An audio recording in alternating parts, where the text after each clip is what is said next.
matters in closed session. We are now at additional agenda items or update. There are no additional agenda items, but I can give a quick scheduling update. Next Monday, a week from tonight, May 30th, there will be no council meeting because it will be Memorial Day, so the council meeting will be Tuesday, May 31st. And a reminder that we're going to have a presentation on the use of cable equipment funds and the Comcast franchise agreement, and the work session discussion will be presentation discussion with the Emergency Preparedness Committee. The following Monday, June 6th, we're going to have, I think, is it still tentative, or are we still going to have the report from the legislative advocate and discussion of legislative priorities, or is that? No, she is not available on the 6th. All right. Well, we'll get back to you on the 6th. The 13th, among the items, there's going to be hopefully a second reading ordinance establishing a facility reserve fund that we have on tonight for the first reading. And we're hoping to have a discussion of MML legislative action requests and a discussion regarding city council interaction with city committees. The following week, June 20th, is Ward 2 night, and Monday, June 27th, there will be no council meeting on that Monday night or all week. Most of the council will be at the Maryland Municipal League Conference in Ocean City. And I'll also just add that our intent is to have an agenda item soon on the Route 410 issue that we discussed in closed session this evening, and we did not make any decisions or any negotiation or anything like that. We came up with a list of things that we will have for a public session, so that will be coming up soon. I want to note a mayoral proclamation for the record declaring September 24th of this year as Play Day in the city, and I just want to note the language in the proclamation that I urge all citizens to celebrate Play Day and support efforts to build and maintain play spaces and playgrounds in their communities and neighborhoods, and further urge all citizens to continue to support and maintain play spaces and playground for the well-being of this and future generations. And that is part of our funding request to try and be a play city again. We will now go to public comments. For anybody who'd like to comment on anything that's not on our voting agenda this evening, if you could come to the podium and identify yourself, and please keep your comments to 3 minutes.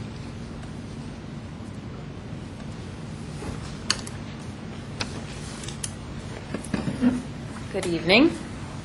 My name is Lori Charkoudian, and I live at 425 Ethan Allen Avenue. And I wanted to talk a little bit about the SHA's proposal that I understand you've been talking about. So first, let me just say I appreciate the work that's been done by the council, by staff, to consider this and get the negotiations to this point. And there's a couple of things I want to highlight as you're considering it, and then a few suggestions I'd like to make and some concerns that I have. So the first thing I want to highlight is that people actually live on Ethan Allen Avenue. And I'm one of them, and my neighbors live there, and my children are growing up there, and so it's a neighborhood. Like, in addition to being the way people get in and out of the city, it's also our neighborhood. And so I just want to ask you to really keep that in mind as you're thinking about what happens to it and how we consider it. I think that we tend to think more of the highway nature of it, which it also is. It's the way people get to and from our businesses, which is important. It's the way people get to and from their homes and their jobs, and all that's important. And when we don't have, when it's not in good shape, people are cutting through other neighborhoods more, but it is still our neighborhood. And so I ask you to keep that in mind as you're thinking about what to do with it. The second thing is that I do think that Tacoma Park ownership of that street, of that road, is a good thing. I think it's good to have that clarification. I think that it's not totally clear, as I've spoken to other residents, about what sort of legal implications of the prescriptive easement would be, and so I understand that's probably why you were late coming out of the conversation with the attorney, is that that's probably part of what you're trying to figure out. But one of the things that I really want to encourage is that you clarify as much of that as possible, because I think residents are clear about what they want and don't want. They may not understand exactly what the legal structure is that could get them that. So I think one really important step that you could take would be to clarify what the different structures are that could result in different kinds of outcomes. I'd like to see as much of the control for that road in the hands of the city as possible. Some of the specific concerns that I have on this proposal, one is joint permitting. As we've seen with the mess with utility line services, even when I think the city technically had permitting rights, it was a disaster trying to hold, it still is a disaster, although we're getting close to the end of it, trying to hold Washington Gas accountable. I'd be really nervous about SHA having ultimate permitting rights and just consulting the city. Same with work on signal timing and markings. I think that right now they're officially responsible for those things, although I might be wrong, so this might be directed at all of you. We have the Elm crosswalk that was paved over about a year ago and hasn't been painted back. I'd be concerned about the SHA not taking seriously the need to deal with crosswalks and so on. Ultimately, I would like to see the city negotiate through this more funding to be able to be responsible for the repaving, because I also don't trust that SHA is going to repave as is necessary. And so I think the more control the city can have over this, the better, and use this opportunity to negotiate funding so the city can take responsibility for that road. Thanks for your comments, and we will try and bring forth the next steps so that the community understands, and we'll then follow up on that. Hi, Catherine Tunis, and I'd just like to say that I concur with what Laura just presented to you. She's been doing a lot of work with the Community Association and showing a lot of leadership on this issue, so we really appreciate her work on that. I'm here tonight to talk about sidewalks, and some of us in Ward 2 have received our letter about the public meetings that will be happening in June. And I noted at one point in the letter it said that the city had received a petition signed by the majority of the residents of Auburn Avenue, and as a result that street would be taken out of the planning. I'd like to note that the city has also received petitions from the majority of the residents on Larch Avenue, all 3 blocks, and also on Elm Avenue in between Lincoln Avenue and Linden Circle. And I'd also like to ask that the city take those streets out of the planning for sidewalks as well, since the majority of the residents and owners of those properties have requested no sidewalks. Thank you. Thank you. Anybody else? Okay, seeing no further public comment, it's time for council comments. Councilmember Siemens. Thank you, Mayor. I just was hoping to wish happy birthday to the peace delegate, Pat Lovelace, who's not here with us tonight. So, And which birthday is it of his, since he outed you? He's the same as mine. I was 65. Well, he's just transposed the numbers. He's 56. But anyways, he may have been avoiding the meeting because of that, or more likely it's because I didn't give him a ride tonight because we had an early session and I couldn't give him a ride. He had to meet with his nurse beforehand. And then the other thing I just wanted to pass along a message to the city manager. I've had residents ask me about the flags in Memorial Park and on the City Hall grounds. I understand that there are certain laws regarding the way that flags are to be displayed, and we're, it appears, struggling with getting them up and down on schedule. And I know that they were at half-staff last week, and I wasn't sure what the event was. I'm guessing it'd be National Peace Officers Week. Okay. It is actually a federal law that flags are to be lowered to half-staff, I believe, on May 15th, and I think for the remainder of that week. Okay, thank you. Councilmember Clay. I have a cold, and so I may go home early. But I'm going to try to stay through the budget part of the process. I wanted to thank the council members who came to the Folk Festival fundraiser at El Golfo. It was a great time. We had great music, and I appreciate the support. Next event that's coming up that I have good knowledge of is the Jazz Fest. I'm not one of the people who plans the Jazz Fest, but it's going to be downtown, and I think a good time will be had by all. It's on June 5th.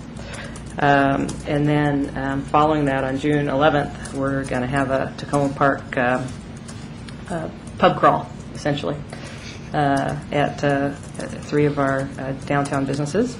And that's a fundraiser for the Folk Festival. So I'm hoping that folks will join us, and they'll have beer and they'll have non-alcoholic drinks, and we will have music at each of the 3 places where our route takes us. And one of our musicians is going to be Councilmember Dan Robinson. So I'm looking forward to that, and I hope that the council will come and join us. There have been a few things happening in the ward. One of the bigger ones is the continued paving issues on Ethan Allen, which at the very least that you can say about them is that they're going to come to an end soon.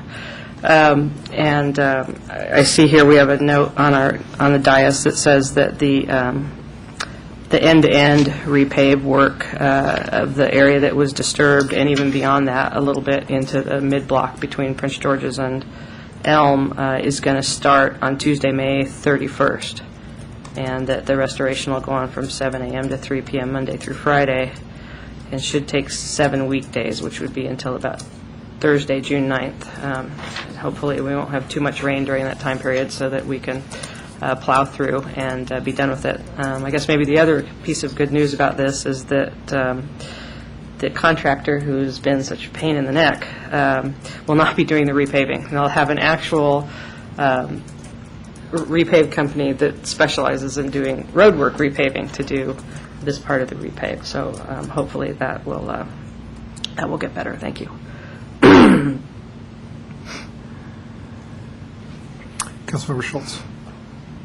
I want to mention the Tacoma Langley sector plan and the CR zoning hearing. The CR zoning hearing was conducted last week, in which the mayor and myself attended on behalf of the city. And the mayor testified on it in support, basically, of the proposed CRT zoning. It's CRT zoning, and it stands for Commercial Residential Town zoning, and it's something that the city feels will adequately implement the plans for the sector plan. So that testimony was made to members of the Montgomery County Council, who were sitting and convening as the district council, which is to say a part of the Maryland National Capital Park and Planning Commission. The other part of that, the other event is tomorrow evening, the 24th, where the county council will be seated as itself, hearing testimony on the actual sector plan, and I will be testifying there, as will the mayor. Basically, we're in support of the sector plan as it has been drawn up and gone through various modifications. And we do, however, expect other interested parties within the city of Tacoma Park, representatives of the neighborhood associations, some of the representative of some of the large commercial properties to also be testifying. But in my estimation, I don't think that any of those testimonies is going, even if they are, the proposals are adopted by the county council, will materially affect the outcome of the basic sector plan, as has been worked on for such a long period of time. The point of all this is that these processes are coming at this time because the whole issue of the sector plan and the appropriate CRP zoning are basically coming to a head. The county council is thinking that it will be able perhaps to get this whole sector plan finally adopted, converted into county, make it actually official part of the county's master plan sometime perhaps this summer. That's not a certainty, but that's a possibility. So I ask people, encourage people who are interested to stay tuned. And I'll follow up with a comment about the various hearings that Councilmember Schultz just commented on. First to say that Councilmember Schultz and I were there on Tuesday night in Rockville rather than at the fundraiser for the Folk Festival. That's You true. got to eat. You don't have to come to every You got to eat. We got to testify. I didn't diss people who didn't come. I didn't think you were. I was just noting that we were somewhere else. And also, I was also somewhere else. Thank you. You're outing yourself. yep. And also to point out on the sector plan, I note with some, I don't know, irony isn't the right word, satisfaction isn't the right word either, that Councilmember Schultz is the third council member representing Ward 6 to work on that sector plan. So only 3? Only 3.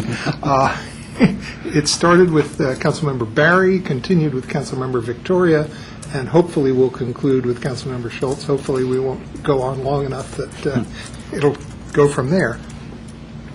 I also wanted to remind folks that Friday, June 10th at 7 o'clock is the Police Awards banquet, and remind my colleagues to RSVP for that.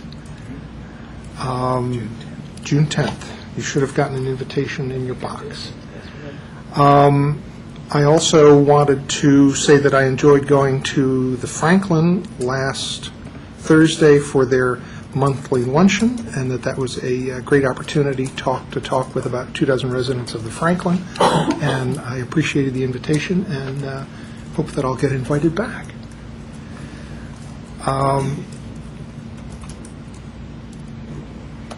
I also, I'm going to put on my glasses to read my notes, went to a very interesting meeting on Friday where I had a chance to hear a presentation by George Hawkins, who's the executive director of DC Water.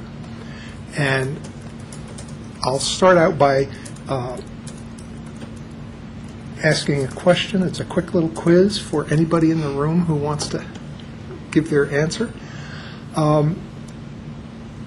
Is WSSC responsible for processing sewage for residents of the city of Tacoma Park? Mm-hmm. How many yeses?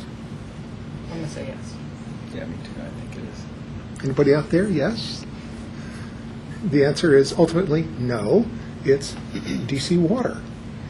DC Water is responsible for water in the District of Columbia, but sewage for WSSC, which they consider to be a commercial customer. Basically, the Blue Plains Sewage Treatment Plant processes sewage for the district, WSSC, Fairfax Water, Loudon Water, about 5 million people in the three different jurisdictions, and I think a lot of people don't recognize that, and just when they hear Blue Plains, they think, oh, that's somebody else's problem, or maybe they whistle. So it was very interesting hearing his description of what they're going through, and to make a fairly interesting but long process as short as I can. The most interesting part of it was hearing how they're trying to get permission, and in trying to get permission, coming up with a modeling and a project where they would try and demonstrate that by tearing up a couple miles of street in the district in the downtown area, which is where the combined sewer and stormwater system is, that they could, through low-impact design, prevent enough water from getting to the stormwater system to therefore not need to put in many miles of 20-foot 6 diameter pipe as holding tanks for the combined stormwater and sewer during big storm events. And if they're successful, it would change the whole streetscape of the District of Columbia. And I thought it was very, it reminded me of what we've been talking about in many ways with the Flower Avenue design, to have a low-impact design street, except this would be for basically all of downtown District of Columbia, and it would basically feed all the water into tree boxes and make downtown tree-covered streets everywhere, and then not have to put in 26-foot diameter pipes 100 feet in the ground. And like, rather than say, gee, would you like to see my new pipes? Oh, I'm sorry, you can't. They're so deep in the ground you can't see them. Gee, I spent the money instead on making the city much more livable. So it was a very interesting presentation. Also, I went to Annapolis on Friday for the If I Were Mayor contest, and just to note that 3,000 fourth graders across the state submitted essays on what they would do if they were a mayor, and those 3,000 essays were winnowed down to 11 winners statewide, and we got to meet the 11 winners and congratulate them, and they really enjoyed themselves, and it was really great to see some really impressive fourth graders. When did you say the if I were a council member convention is? I don't know. Also, I wanted to share with everybody the certification that I received on behalf of the city yesterday at a nice ceremony put together in Spring Park. And this is the certification of Tacoma Park as the first in Maryland community wildlife habitat. And this is the certification from the National Wildlife Federation, and I'll just read it. It's pretty brief. It's a certificate of exceptional merit. The National Wildlife Federation recognizes the establishment of community wildlife habitat, Tacoma Park, Maryland. This community has taken exceptional action in preserving, enhancing, and restoring wildlife habitat and in communicating the importance of habitat stewardship to the public. These efforts, made under the auspices of the National Wildlife Federation's Backyard Wildlife Habitat Program, advance the cause of habitat conservation and assist the Federation and its affiliates in establishing a worldwide network of thriving communities where people, flora, and fauna can flourish. It's a very nice certificate, and we'll get it framed and put it up. And so that was a lot of work over many years by a number of people, and that's quite special. Sorry, I missed And just two other quick items. This week, on Wednesday, I will be going to Rolling Terrace Elementary for Career Day, and I'll be spending the morning there speaking to 3 different groups of students over the course of the morning, talking about what I do as mayor. And the final item is to remind folks that the Thunderbolts, which is the college-age Wooden Bat Summer League baseball team that is the Silver Spring Tacoma Thunderbolts, will open their home season on June 4th at the Blair Baseball Stadium. And seeing no further council comments, we'll go to city manager's comments.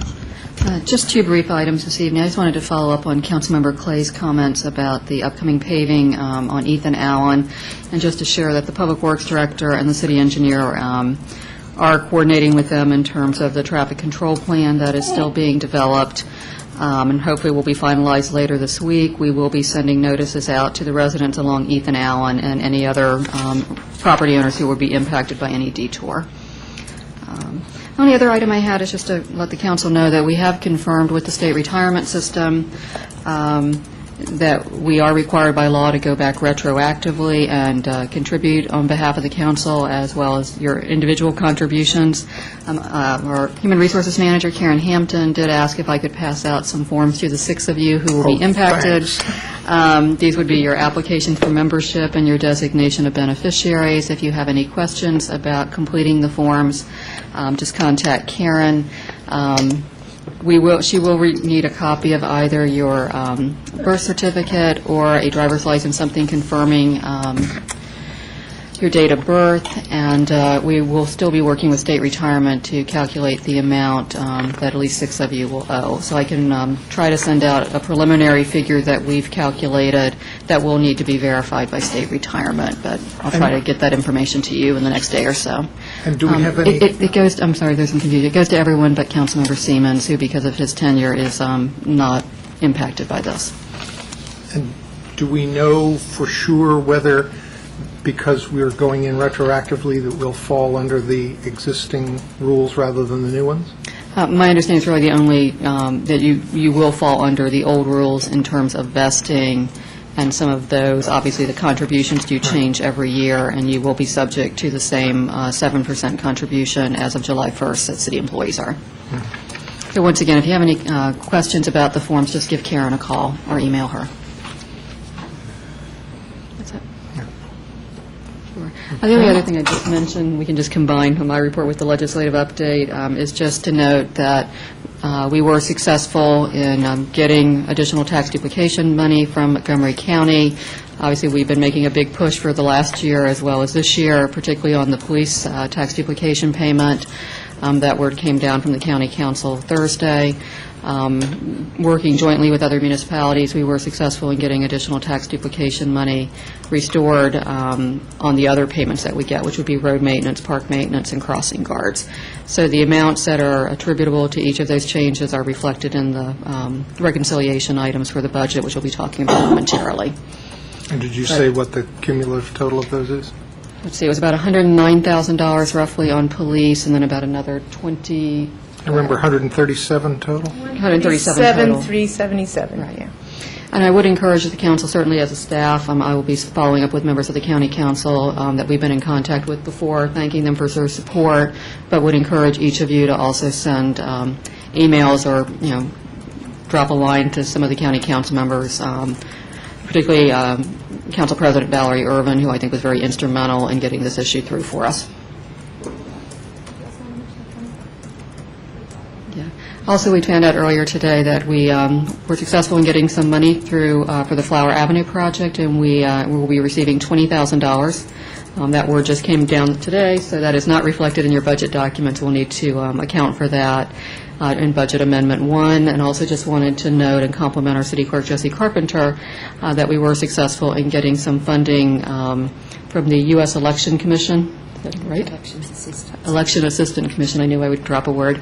A grant, and Jesse can certainly explain that a little bit more if you'd like, but that is reflected in your budget documentation because we found out about it in time early last week. Anything you want to say? No. Okay. Jesse says no. She'd prefer not to say anything. Barbara, 20,000, did you say it's for the Flower Avenue? It's for the Flower Avenue Green project, and the funds will be used for planning purposes, for design. And the money came from? See, Chesapeake Bay Trust. I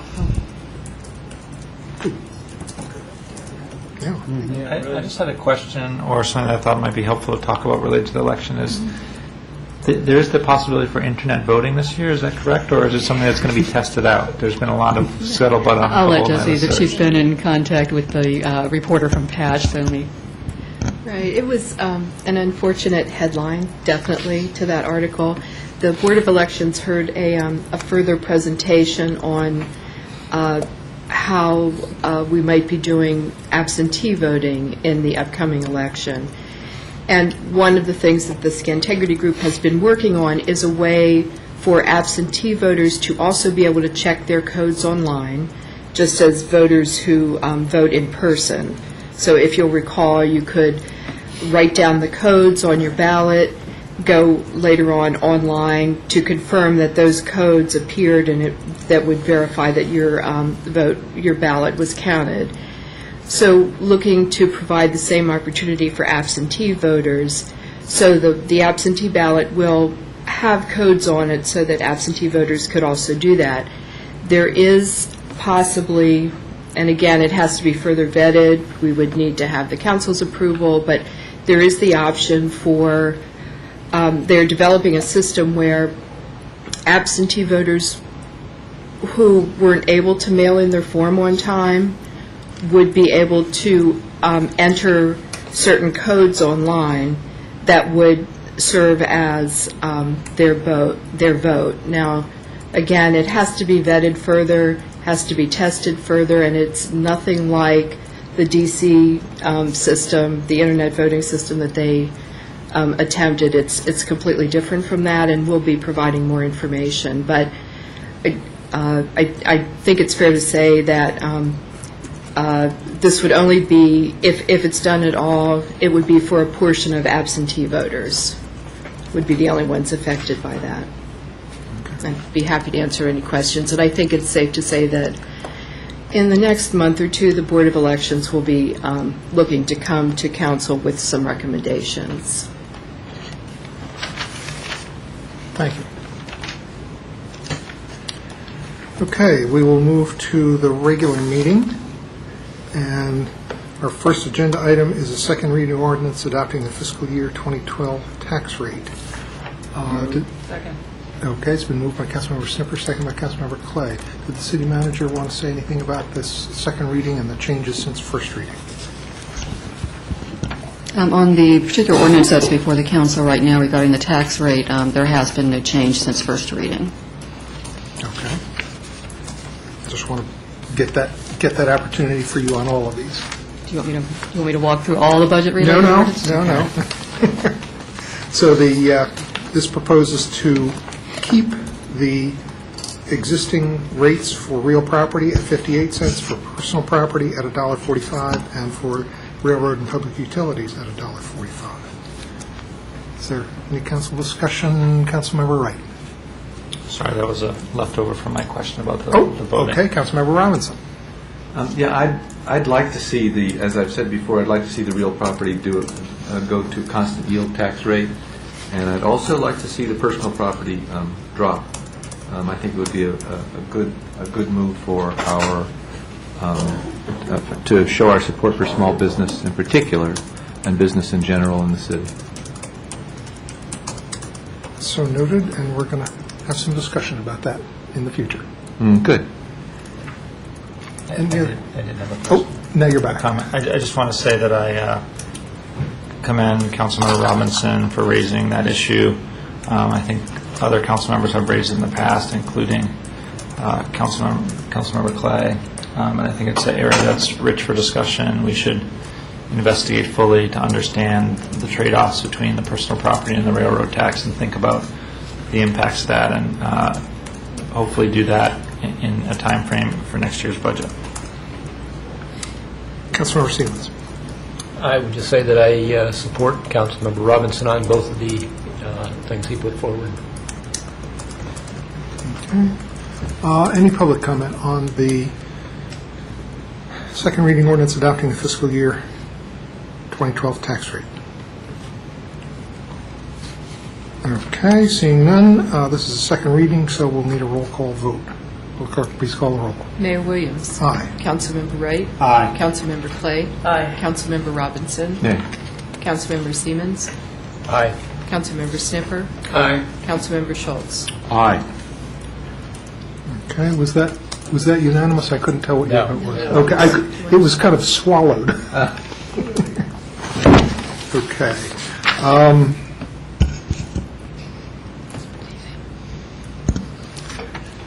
Then we next need to vote to convene as the Stormwater Management Board. Would somebody like to? Second. Moved by Councilmember Clay, seconded by Councilmember Schultz. All those in favor, please say aye. Aye. Any opposed? Okay. We're now sitting as the Stormwater Management Board. The second reading ordinance adopting the fiscal year 2012 stormwater budget. Would somebody like to move it? Second. got those, okay. Did you have anything to say on this one? Yeah, I just wanted to note, and this will carry through the other funds as part of the budget, but between first reading and this evening, we were successful in negotiating a 1% decrease in our employee health insurance costs. So what you'll see as you look through the reconciliation list is a lot of adjustments in fringe benefits for all the departments that have staff. And not a whopping change in stormwater because most of the fund is not staff-related, but there is a slight change in the expenditures that are requested for FY12 because of that. And that's a decrease in the expected rate of increase or a decrease in? It's an actual decrease in employee health insurance costs. Okay. Instead of an 8.5% rate, we were successful in getting that down to 7.5%. But it's still an increase? It's still an increase. Okay.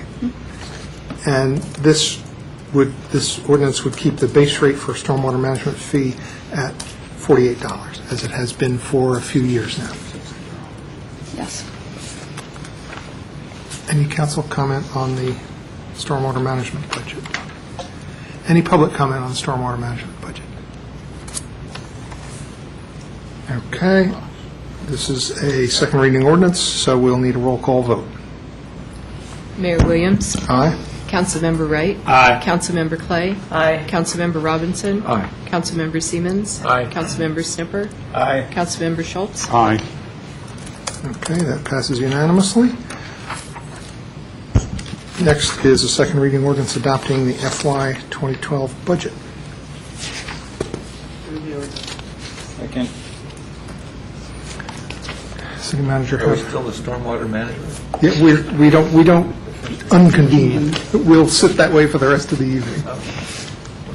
City manager, have some things you want to go over Sure. on the budget? Yes, I just wanted to note publicly the changes that have occurred since first reading last week.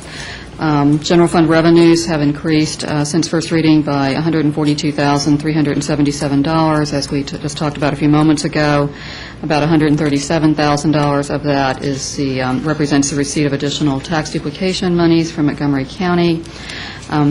In accordance with the council's direction last Monday at first reading, the allocation from the tree fund was increased by $5,000, and the purpose of that increase for the benefit of the public was to provide a greater subsidy for trees that are purchased by residents through the bulk buy tree program. General fund expenditures, don't get alarmed when I say this, increased by $180,000. This is basically timing differences for the most part related to the public works renovation. With all the rain we've had this spring, much more of the work and the expense will occur in fiscal year 12 as opposed to fiscal year 11, so it's not a kind of a true increase in cost, it's just a matter of timing between the two fiscal years. And on the schedule, general fund summary, the cost for FY11 in capital is lower than what you had seen previously because of that. There was an increase, as I noted earlier, in terms of funding for the city's retroactive contribution to the state retirement system on behalf of 6 of the 7 council members. Once again, employee health insurance costs, the rate of increase will be less than what I had used in the budget for projection purposes, so you'll see a lot of decreases in fringe benefit cost through the various departments. As we talked about earlier, a new grant of $25,000 is reflected in the special revenue funds reconciliation. And there were also just a minor change in the speed camera fund because of the decrease in employee health insurance costs compared to what I had assumed for budgeting. And then, last but not least, on the capital improvement program, we had previously advised the council that we would be carrying over funding for the Garland Avenue stormwater project. That just had not made it into an updated version of the CIP. And as we talked about last week, we did include some funding in the out years for new sidewalk construction. Obviously, that's just sort of a planning tool. Any allocation for future years will be determined by the council that is sitting at that time. The only other thing I just wanted to note, especially for Councilmember Snipper's benefit, who I know always has a great deal of interest in the unreserved fund balance. One thing I did just want to note on the fund balance projection detail is the figure as of June 30th, 2012, as it stands this evening, is roughly $59,000 higher than the budget that I had given the council. And the primary reason for that is the council's reduction in the allocation to the equipment replacement reserve. So by reducing that $50,000, essentially what it does is it bumps up the unreserved fund balance. Okay. I'd be happy to answer any questions of the council. And just one quick reminder, with all the talk of the reduction in the rate of increase in the health insurance, the dollar amount that the city pays for health insurance is about It's roughly about 1.2, 1.25 million for health insurance. Thanks. Councilmember Snipper. Yes, thank you, Mayor. If we are setting up the facilities maintenance reserve fund, will that show up in future budgets as another reserve fund? Is that how it will show up? Yes, actually, if you... shows up in this one. It shows up in this one. If you look at the fund balance projection detail... which is about three-quarters of the way through the packet. Yeah, my assumption is that it would be created, and that will show a balance of $250,000 as of June 30th, 2012. I missed it, and I apologize. You're going to take your old award away from you. Yeah, exactly.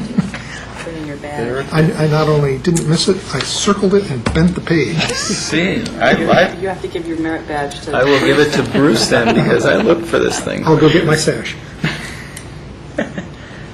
And I noted it because the unreserved fund balance on this page shows it from going almost $7 million as of July 1st, 2010, to $5.5 million July 1st, 2011, to $3.7 million July 1st, 2012. Yes. So that's a fair reduction, which makes some people happy and other people not so happy. Well, if you're in a recession, that's the time you might use your rainy day fund. Right. Any other council comments on the budget? Councilmember Ray. I just want to say thank you to all my council colleagues for working through this budget. I thought there was a lot of very healthy discussion. I do feel like, I'm not sure if it's because I've done this now for a number of years, but I felt like this was the best budget process we've had so far. I feel like there was more times to talk about things and things got on the table earlier. I do feel like I've learned that the sooner you can propose ideas in the budget process that would be different from what the city manager has put on the table, I think it makes it easier for us to debate those ideas and consider them in full. So I think that's something for us to learn. Obviously, we can always improve on things, and I look forward to, we always have suggestions about that in the year in between, or really 9 months in between the budget process. And I just have to say that I'm very personally pleased that we were able to pass something that approximates the Green Deal or Councilmember Clay's environmental initiative list. I think that moves us forward in returning to being an environmental leader as a city, and will take us even further in that direction in terms of fighting for a good environment for our city and for the nation and the world. Councilmember Siemens. Thank you, Mayor. I certainly agree with Councilmember Wright that this year's budget process, I thought, went very smoothly. I was ended a little disappointed that we were not able to lower the taxes for residents at Tacoma Park during these difficult economic times. But I think on balance, the council did a good job of keeping the taxes low, the tax rate, and at the same time being able to provide for a brighter future with the environmental sustainability. I'd just like to end with my compliments to the mayor for his organizing and building and leading us through the budget process this year. Thank you. Thank you. Councilmember Schultz. I want to thank the staff. They did a good job this year in helping us get through all of this process, and I'm impressed by how quickly the staff can turn around and get answers to, dollar answers to ideas, which is a tough translation. So thank you for that. After last year's budget process, which was my first, this one felt more like a play date, because we were able to actually improve and expand some of the city's services and not have to cut anything too significantly that I know of. And furthermore, we did not have to reduce any positions. And I feel pretty good about the fact that through all of this difficult recessionary time, which we seem to be emerging out of, we've been able to maintain tax rates. We didn't have to raise tax rate at all on property owners. I think that's a good thing. I'd also like to sort of retroactively support Councilmember Robinson's ideas and concerns about the possibility of reducing the personal property tax. I very strongly feel that it's a good idea for us to do that, have that discussion in the context of what the city's business owners, how they feel about it. I mean, obviously, you would say everybody would want to have the taxes lowered, and that's hopefully we'll be able to do that. But at the same time, I'd sort of like to see the personal property tax in some way be identified with the needs of the business community, such that we can realize improved economic development in the city, and improved economic development services by the city and coordination by the city on behalf of businesses and merchants in the city. And I look forward to that discussion. Thank you. Councilmember Clay. I actually also wanted to thank the staff, not only for all the work that they did on the budget and how easy they make a lot of the work for us, but also for all the work on providing additional funding into the city. And I remember when Councilmember Robinson and I were on the Tax and Services Duplication Committee and doing our 6 months of meeting like the TFEA did this last year. And that had to have concluded in maybe February of 2005. And it's been a long, hard path around the tax duplication, and we're not anywhere near the end of it. But I would say that for the first time in a long time, the communication and outcomes with the county council and that staff have improved instead of gotten worse. And so I want to thank the staff for that. I know that council members make a lot of phone calls, but I know the staff lays a lot of the groundwork for that activity, and I appreciate it.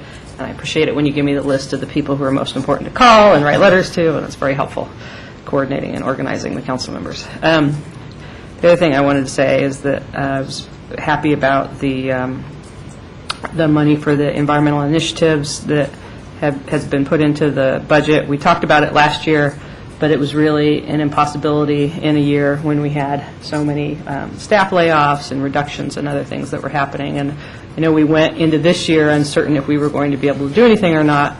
We started out with a budget game that was looking at a $1.2 million deficit scenario, really thinking that that was a real possibility. And making wins around things on the highway user revenue and the tax duplication and everything, a little bit maybe better economic position than we thought might have happened in the city. It's this, the city has a strong market and a strong economy relative to other areas. And I think that has been a real boost to us and allowed us to be able to do that work. And I think that moving forward, this should be a good year for the environmental initiatives to get rolling on that project in a much more meaningful way with the money that we've set aside to do that.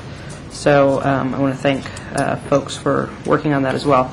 And then the last thing about the the business, it's business personal tax, it's not personal tax, but what we're talking about up here is actually a business tax. And the county taxes the businesses, but then the city also has essentially a duplicate tax on personal property, inventory, and I guess there's 5 elements to it that the mayor laid out to the, well, the other council members may have already known that, but I didn't realize there were 5 different elements to it. And I think we absolutely should have that conversation. We started it a couple of years ago and also really didn't have a way to deal with that. But the other thing that I'd want to say is that it's one of the things that isn't, it's not something that we get rebate money or is eligible for rebate money from the county, because the economic development isn't one of the things that they duplicate in that way because it's not a property tax. And so one of the things that I had thought would be worthwhile would be to look at making sure that we put that money that we collect back into the business community and in the variety of business communities that we have in the city. So we have different pockets of business communities around the city, but I think we tend to think of just 1 or 2 of them.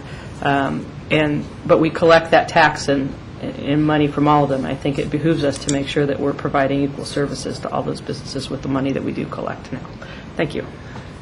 Councilmember Ramos. It has been an interesting budget year, and it has felt more streamlined somehow, or more of a conversation going on. And I also appreciate staff's willingness to turn around with numbers and sometimes crazy requests.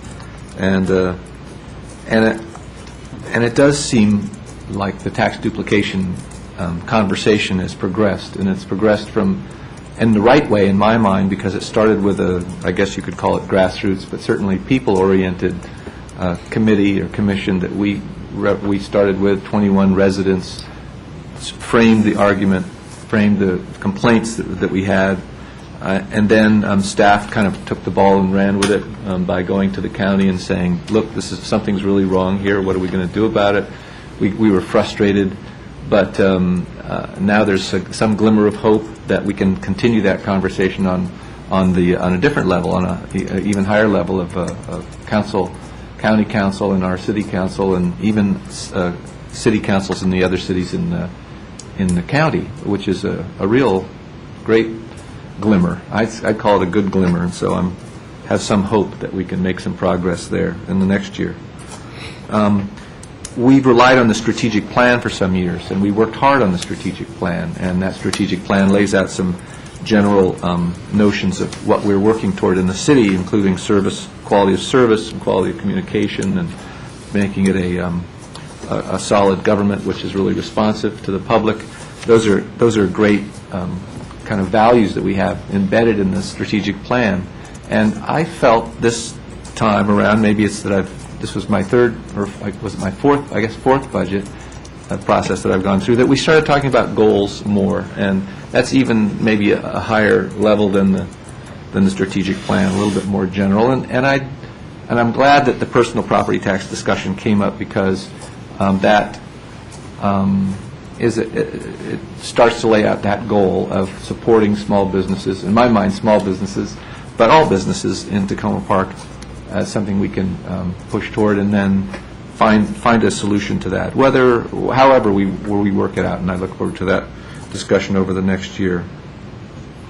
And I applaud you too, Mayor Williams, on pressing forward with the budget game, because that helped smooth the discussion, I think, about this budget process for the year. It was good that it came early in the winter time, and even before Christmas. Started People started talking about that before Christmas. Yeah, that was excellent, because by the time Christmas rolls around and then we're in the thick of the winter time, we all get so focused on the details, and it's hard to draw in the public or our own constituents in a way to make it seem meaningful. There's so many nuances, and yet it's hard to get that across. So anyway, general comments, but I'm pleased also with this budget season. Thank you. Councilmember Snipper. Thank you, Mayor. I too want to thank the staff and the city manager in particular for working through a very difficult budget season, perhaps not as bad as last year, but still very tight. One of the things I want to note is I was very appreciative of the staff and city manager bringing in the city budget quite a bit under budget from our previous. I went through the budget book to check that. And I also appreciate that Recreation managed to bring in more money than was budgeted, also a good thing. And I do note that friends that I talked to call Tacoma Park a very liberal community, and I always remind them that while that is certainly true, we are actually very fiscally conservative. And when we get guidelines from auditor types, I'll call them, that say how we should manage our money, very conservative. That's in fact how the city does it. It's one of the reasons why our budget has been quite solid. I also want to thank the staff in particular, not surprisingly, for all the work they did on Flower Avenue and annexation. I'm really excited to see that going forward. And I too will thank those in the county for coming up with an agreement that was, I think, favorable to both sides. I don't think it's an unfair agreement. I'm glad to see we had some success with the tax duplication issues this year, and I know staff worked very hard on that, as well as my fellow council members. It's an extraordinarily irritating issue for all involved in the city, and it's nice to see it at least making some progress on it. And lastly, but certainly not least, I do want to highlight also the rather dramatic change in how we're going to do environmental initiatives by actually having a person, staff person, as well as some money for that staff person to actually do something. So it won't just be talk or reports, it will actually be action. So I'm really excited to see what we come up with for that. And that, of course, will roll in not just in this current fiscal year, but we'll move forward beyond that. Thank you. And I'll just add a quick comment or two. I had fairly extensive comments at the beginning of the budget ordinance voting last week, but I'll just reiterate my support for the wonderful job that staff has done both in pulling together and presenting the proposed budget and in reacting to the various requests that the council came up with for more information and for potential changes in direction fairly late in the process.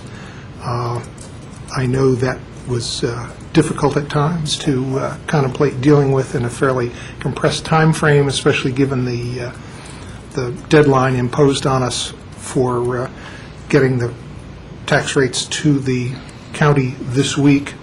But I know that if we had to send out tax bills ourselves, that would be prohibitively expensive.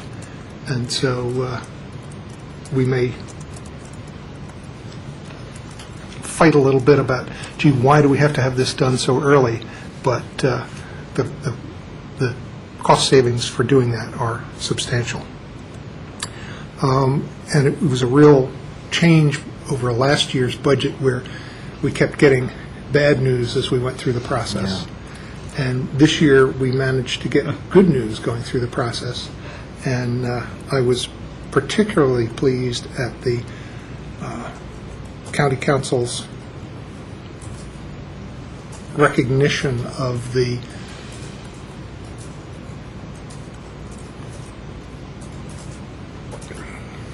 I'm not sure the best way to describe it, but the correctness of our arguments in making our tax duplication payments more in line with what they were doing as opposed to last year when they just said, oh, it's too hard to get into some of the nuances of making it more like what we're doing. We'll just cut everything the same percentage and tough. And at least this year it was, well, gee, if you're going to raise the money, the expenditures that you put into police services, particularly in the, I think it's the 3rd district in the county, which is Silver Spring, and you're not only going to keep them the same, but you're going to raise them, that we need that raise as well. And I think the staff put together extremely good arguments and did wonderful staff work with the county council staff to pave the way to make it an easier sell, that this was something that we needed and it was the right thing to do. I think there was a recognition on the part of the county council that the tax duplication process isn't working. There were sentiments expressed by the president of the county council that she didn't want to have to go through this process again next year. And there was certain humor in the room when people pointed out that that could have meant that she wasn't there next year. But it was obvious what she meant, which was when everybody gets back to this next year, we want to have this fixed. And we know that we have the process in place to try and do that. We have some potential changes in how that might work that will benefit everybody. And the expert on this, I think, in the county is our city manager. And that may not be an area that she wanted to be the expert on, but it is an area that she's the expert on. And so she's the go-to person for everybody on trying to make that happen. And we're fortunate that she is so capable and willing and puts the time in to make those efforts bear fruit. They bear fruit for all of us in the county in the end, and especially all of us in municipalities, and particularly all of us in Tacoma Park. And we owe her a debt of gratitude for the great work that she does. And with that, I think we can see if there's any public comment on the budget.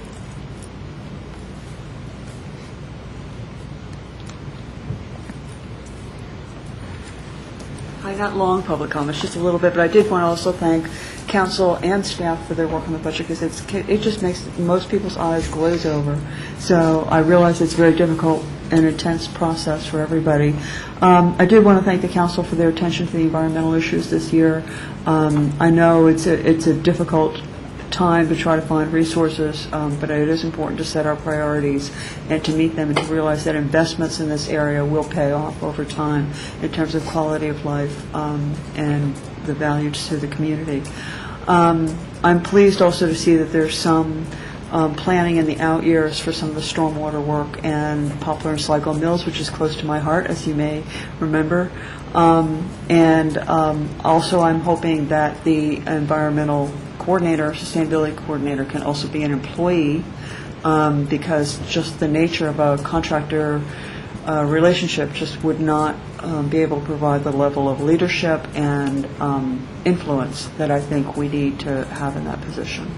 So thank you very much. And I'll hope that as these things get implemented and as we have plans, more detailed plans for implementation, we'll keep the community involved so that we can either, one, know about it, and two, perhaps provide some expertise as needed. Thank you. Thank you. Any other public comment? Okay, this is a second reading ordinance. Will the clerk please call the roll? Mayor Williams. Aye. Councilmember Wright. Aye. Councilmember Clay. Aye. Councilmember Robinson. Aye. Councilmember Siemens. Aye. Councilmember Sniffer. Aye. Councilmember Schultz. Aye. Okay, that passes unanimously. The next item is a second reading ordinance amending the Tacoma Park Code, Chapter 8.36, Commercial Management Districts and Authorities. City Manager, have anything you want to say on this one? No, this is the ordinance that was before the council last week as amended. Obviously, the version that is before you this evening does include the language that at the request of the CDA board that the city can collect license fees on behalf of the CDA. So that was actually an amendment the council made last week. So that's just formalized here this evening. Okay. Any council comments on this? Any public comment? Okay. It's a second reading. Will the clerk please call the roll? Someone, I'm sorry, was it moved this time? I'll move it, Oh, but it hasn't been. Second. You're right. Moved by Councilmember Schultz, seconded by Councilmember Robinson. Now, will the clerk please call the roll? Mayor Williams. Aye. Councilmember Wright. Aye. Councilmember Clay. Aye. Councilmember Robinson. Aye. Councilmember Siemens. Aye. Councilmember Sniffer. Aye. Councilmember Schultz. Aye. I was so surprised by no comments. I missed that. And we'll now move to a first reading ordinance establishing a facility reserve. Would somebody like to move it so we get that out of the way? Second. After Councilmember Clay moved it, I'll let the clerk pick between Councilmembers Wright and Snipper for the second. I defer to Councilmember Snipper. It sounded like a dead heat to me.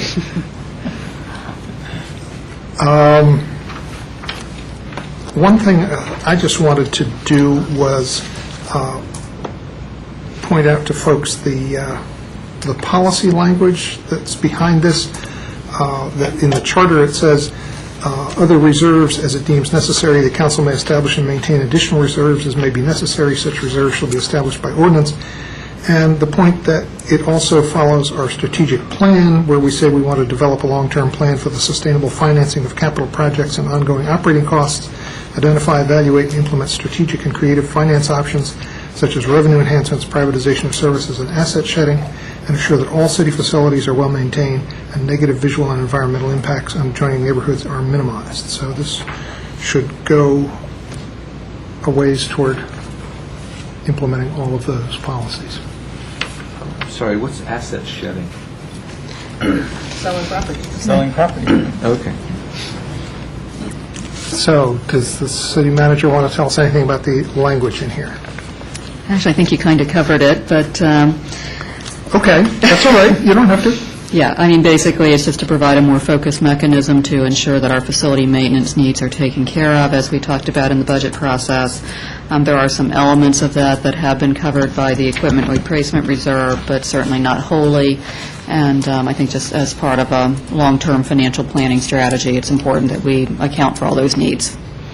As we talked about under the budget ordinance, there would be an initial funding contribution of $250,000. That's just noted in the whereas clause, but the budget you just adopted actually provides for that as in terms of a formal mechanism. Any council comments? Any public comment? All those in favor, please say aye. Aye. Any opposed? Passes unanimously. We have a consent agenda, and that is 2 items, a resolution providing for appointments to the Facade Advisory Board, and a single reading ordinance awarding a contract for replacement of the Public Works boiler. Move the consent agenda. Second. Moved by Snipper, seconded by Clay. Since it has a single reading ordinance, we'll need a roll call vote. Will the clerk please call the roll? Mayor Williams. Aye. Councilmember Wright. Aye. Councilmember Clay. Aye. Councilmember Robinson. Aye. Councilmember Siemens. Aye. Councilmember Snipper. Aye. Councilmember Schultz. Aye. Carries unanimously. We will take a short break and come back for our work session discussion on proposed revisions to the Tacoma Park Code regarding speed humps.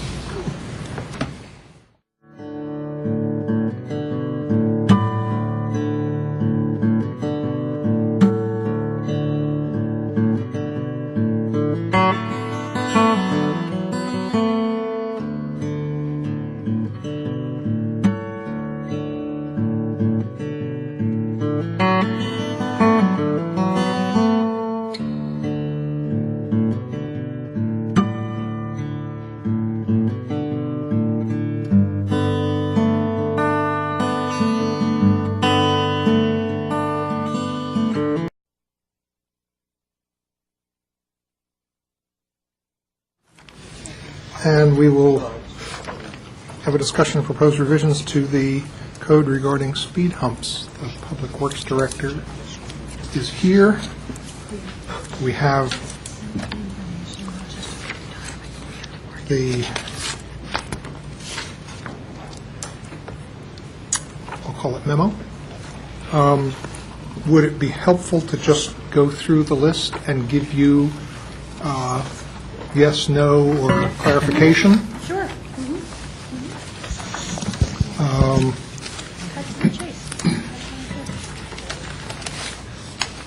I think I'll start out just saying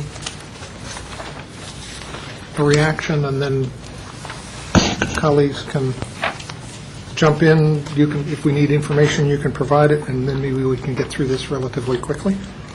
The first one is restrictions on slope or grade of street. My sense is that we want to go there. There's a range of 5 to 8%. Do you have a recommendation?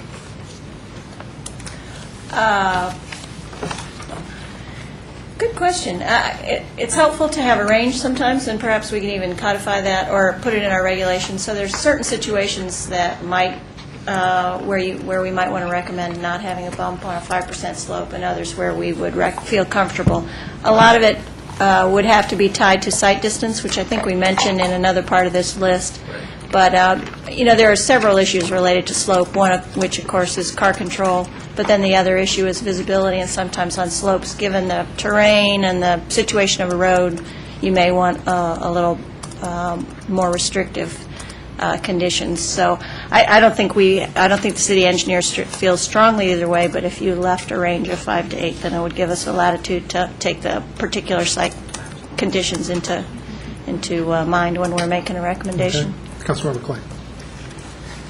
How would this work as applied to Flower Avenue between Jackson and Garland, and, for example, Heather Avenue on the downhill slope? Well, I can imagine Heather Avenue wouldn't meet the criteria. It would be over 5% slope. Of course, we haven't looked at that, so I don't know what we're talking about in terms of actual slope. And that would be Heather Avenue would be a situation where we would recommend not having a speed bump given the slope. No one's asking for one. Yeah, on Flower Avenue between Jackson and Garland. Again, I'd have to take a look at the GIS and figure out what the actual topo shows in terms of dimensions. My guess is the slope might be over such a long stretch that doesn't quite trigger into a slope that would be of concern. But if you want some analysis of that, we can certainly do that off our GIS. I would like to know how it applies to Flower and maybe even the lower section of Garland in the future. Councilmember Wright. Just to get a sense of like 5 to 8%, what's like Maple Avenue, which has a number of speed bumps on it as it gets steeper? Would that be between 5 and 8%? It would probably not exceed 8% on Maple Avenue. And again, you've got a length of street where that elevation change has taken place, so it tends to mediate it somewhat. We provided some numbers for the Sherman Avenue, and that was an 18% slope. Otherwise, I really haven't evaluated slope on existing speed humps or existing streets in the city, so I can get that information, but I don't have it tonight. I'm sorry. Councilmember Schultz. Would it make any sense to say that any proposed speed bump on a slope in excess of a certain percentage must be referred to the city engineer for advice and recommendation, and if the engineer nixes the idea that would be sufficient for us not to do a speed bump? In other words, rather than designating a specific range of, might be something that we say, like you were saying, because a 6% slope or 7 or 8% slope might be okay. Another one might be just really not okay at all. Well, the engineer evaluates all the requests, so that's going to happen regardless, though, you can certainly ask that something specific happen and return to... Thinking that it might be, if we had it codified, then we'd know that this was, we had to pay attention to this, because in the Sherman Avenue speed bump case, when we got the blue sheet, it indicated that the city engineer was not, I don't remember the wording, in favor of it, but we went ahead and... Enamored. But we went ahead and kind of ignored that at the time, and it was approved. I think that's some of what we're hoping to achieve with this twofold. One is to help provide a kind of background understanding for residents that may be interested in this, so they could themselves kind of evaluate, gee, how far is it from a stop sign or an intersection, and why might that be important, and what about slopes and things. So I think our interest is to provide some of that information that might be helpful in the neighborhood's evaluation of what might help on their street. So there's that piece. But then there's also would provide us some criteria, a framework to work within, that we're all sort of on the same page, and with each speed bump, we don't have to start at zero and, work up through the issues. Okay. I thought your suggestion of having the range in there would be helpful. In that way, people know that there's a range because different factors can contribute toward the safety of one that Okay. 5 or 6 or 7% that might not be a factor in another one. And one of the issues, of course, is that we are very hilly and sloped in Tacoma Park, so what might be appropriate here in terms of people's background understanding of streets may not be in a situation in Florida where they're, flat and hills are a big deal.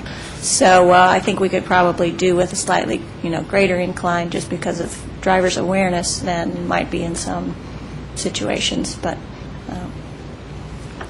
So are people happy with a range of 5 to 8? Yes. Yes? Okay. We'll move on to number 2. Well, Yep. Yes, go ahead. we'll be happier when we get the example slopes, so we have an idea what 5 to 8 actually looks like. But it's better to make policy without knowing that. Well, I think that's good to provide some background knowledge, because, we don't know what slopes are just off the top of Because our then all of heads. a sudden you're wanting to make exceptions before you even make the policy. It was 13 to 18. Number 2 is proximity to a curve. Do people like this suggestion? yeah. No, I have a question. Go ahead. Or comment. This in particular is one that I think on Ritchie Avenue was a concern that was brought up, and I would certainly say that that speed bump has worked very effectively, and I don't think has created a dangerous situation at all. And it is within a distance that would be probably precluded with this. So I think it's important that we allow Public Works to have some latitude in location of speed humps in regard to curves. Would it help if we just said the placement in a curve may be problematic, so that somebody understands that there may be some issues, but we're not precluding it? Well, and in this case, it's not in the curve, but it was the distance before the curve that was in question, and I think it's been very effective in slowing cars down. At the same time, I don't think it has created a dangerous situation. I think it's had the effect that we wanted, and that is that people would go slower into the curve. Because then if you're saying, within a curve or within so close to a curve, then you have to, it's like, okay, a curve of what radius or... Right, that and that's kind why I of think stuff. that And just so giving it's- the Public Works some latitude in that is probably the easiest way to handle that. I would... So again, do you want to just say that basically this is something that is going to be considered, but we're not precluding anything? Right, that would be my recommendation. Okay? Yes? Number 3, no placement in front of driveways. Seems to make a certain amount of sense. Okay. There's a question I have on that one, and that's... We got to do one without a question. Go ahead. Okay, we'll pick another one. There's a speed hump on Maple Avenue, just after you pass Philadelphia Avenue going up the hill. It actually kind of terminates into the road that comes out from the side. And this, to me, would kind of be the similar situation. Well, that's a raised crosswalk Yeah. that's there at Valley Yeah, View. but it isn't. It does not terminate, we've had this conversation before, it does not terminate into the middle of Valley View. It terminates, Right. it runs from one handicap ramp right next to a storm drain across the street to another handicap ramp. It's at the top of Valley View. Except that it is, when you come down the road, down Valley View, Valley if you View's- went straight, you would be on top of the... No, you wouldn't. No, you're not. Valley View's one way, and when you come down, you would not be, you don't come into it, you turn up it or you turn away from it. Right. I remember quite a bit of discussion when we were citing that speed table, or raised crosswalk. And because of the one-way nature of Valley View, that's why it could be in that location. If it was a two-way street, it would create a problem. Thank you. Okay, so we like that one. Number 4, distance between humps or other traffic calming devices. changing it from 300 to 500 feet to 150 to 300 feet. And that's primarily because existing conditions in the city, that's speed humps, we hardly have any speed humps that are 300 feet apart. There's been a lot of science, engineering work done on the distance of speed humps, and whether you believe it or not, basically what they say is, you need 200 to 300 feet between speed bumps to avoid the speed-up factor between speed bumps.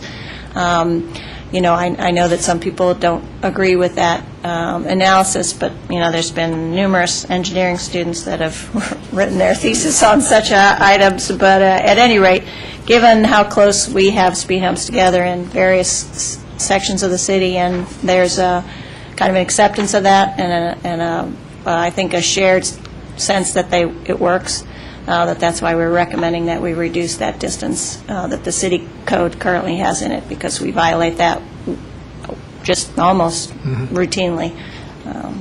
Okay, so it sounds like we like that one, and it sounds like other people are aware of that same phenomenon, because the new Prius 5 has something engineered into it to deal with bumps that are too close together, that it engineers another bump to level it out.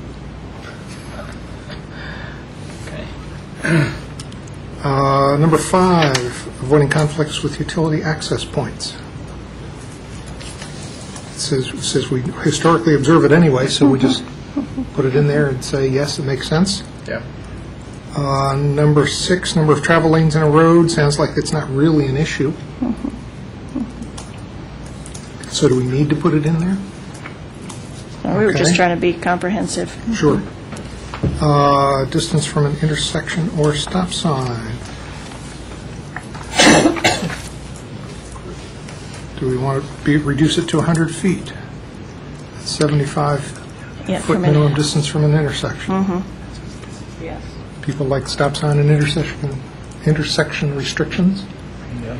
Okay. Because it will induce people to pay attention to the stop sign. Exactly. Instead of saying, oh, I was up in the air. Right.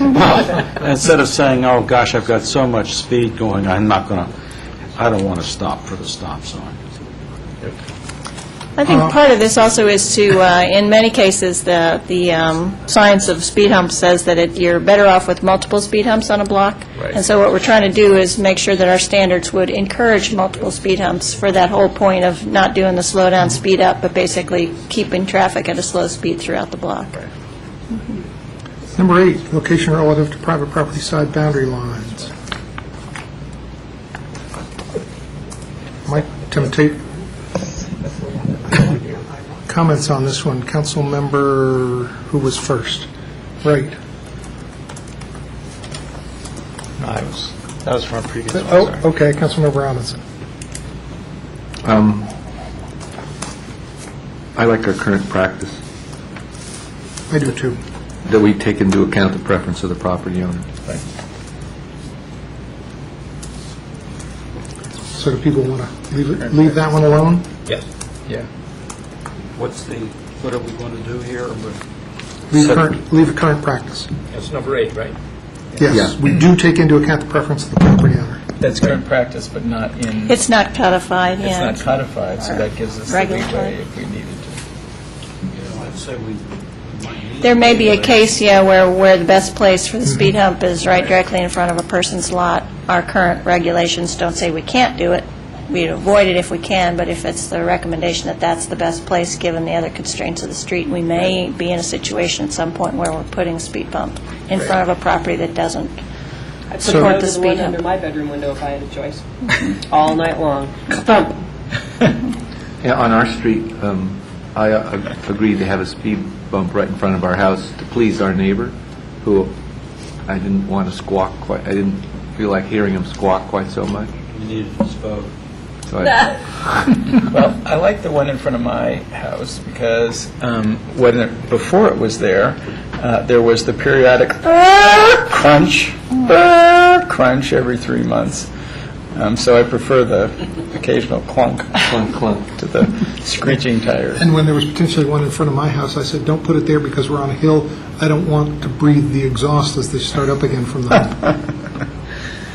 Councilmember Wright. Or you have the situation in my house where the speed bumps right in front of your house. As they come down the hill, you hear crash and wreck. They're slowing down to miss the speed bump, and then they crash into my car. And you got one. Yes, I saw that they had hit that. I've had both cars hit. Oh, man. Are you kidding? You've got one of those special speed bumps in front of your house. Yeah, well, that's the reason. That's the reason why, it's because yours is that special. Exactly. Yeah. I've broken two different spokes on that one. Right in front of My your car house. gets down to about $1,000 worth of value. I'm going to crash it into your car, too. Just to protest that speed bump. It wasn't his fault. I know, it was Go to like- California and crash into someone's car. Okay, so we're going to leave number 8 alone. Yeah. Number 9, proximity to streetlights. Nice idea. Yeah. Yeah. People like that one? Yep, sure. Okay. It needs to be codified. Whatever we need to do on that one, we like, however that works. Consider it as Recommend. Yeah. We just continue. Yep. No speed humps on cul-de-sacs or dead-end streets. Yeah, that seems reasonable. But this one, I have a question. We don't really have any that are long dead-end streets. Grant. We do. Grant Avenue. Grant, thank you. Grant would be a nightmare. The longest dead-end street is probably Goody. Oh, right. Oh, Goody is It's pretty long. many blocks long, Yeah. It is many. and they have special 2 blocks. dispensation to park the wrong way. Alternate.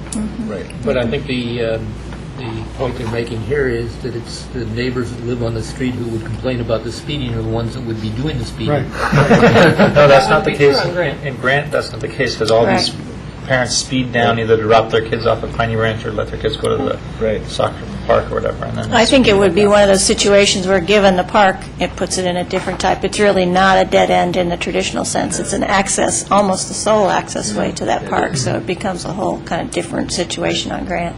But in general, streets that are dead end and cul-de-sacs, the thought there is that the resources are better spent other places, but you can leave it or not.